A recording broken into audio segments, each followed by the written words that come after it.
नमस्कार। आप सुन रहे हैं कथाकार। उम्मीद है आप सब ठीक होंगे। तो बढ़ते हैं आज की कहानी की ओर। अजमेर के राजा सोमेश्वर और रानी कपूरी देवी के यहाँ सन 1149 में एक पुत्र पैदा हुआ, जो आगे चलकर भारतीय इतिहास में महान हिंदू सम्राट पृथ्वीराज चौहान के नाम से प्रसिद्ध हुआ। उसे दिल्ली के अंतिम हिंदू शासक के रूप में भी जाना जाता है। संयोगिता कन्नौज के राजा जयचंद्र की पुत्री थी। वह बहुत ही खूबसूरत थी।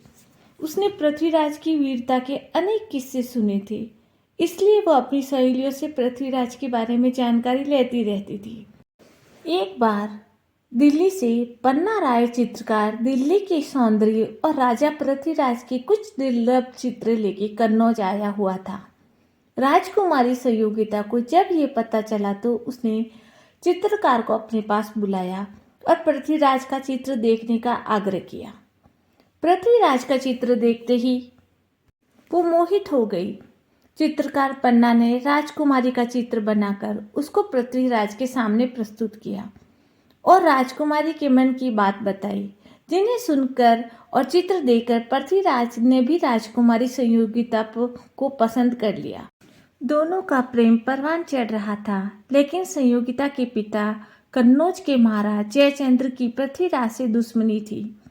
जयचंद्र ने संयोगिता के स्वयंवर में पृथ्वीराज को नहीं बुलाया, उल्टा उन्हें अपमानित करने के लिए उनका पुतला बनाकर दरबान के रूप में दरवाजे पर रख दिया। पृथ्वीराज चौहान कन्नौज पहुंच चुके थे और वह उसी मूर्ति के पीछे जाके छुप गए। राजकुमारी संयोगिता हाथ में वरमाला लिए राज दरबार में प्रवेश करती हैं।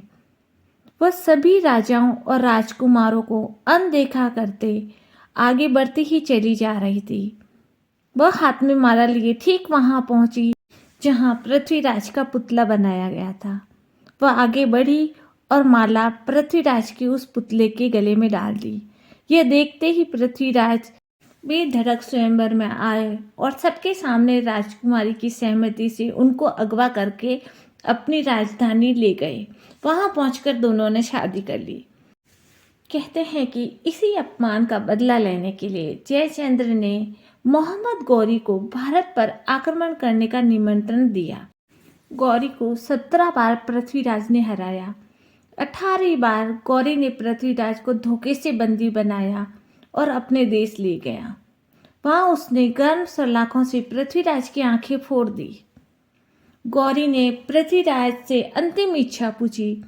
पृथ्वीराज के अभिन्न सखा चंद्रबरदाई ने कहा कि पृथ्वीराज शब्द भेदी बाण छोड़ने में माहिर और सूरमा है, इसलिए उन्हें अपनी कला के प्रदर्शन की अनुमति दी जाए। गौरी ने मंजूरी दे दी।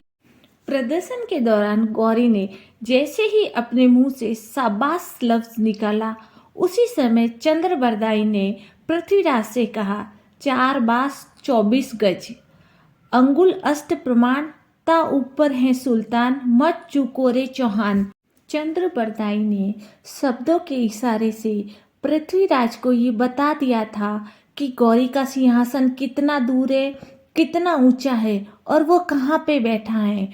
इतना इशारा पाते ही अंधे पृथ्वीराज ने गौरी की आवाज पर शब्द भेदी बाण छोड़ दिया, जिससे गौरी मारा गया।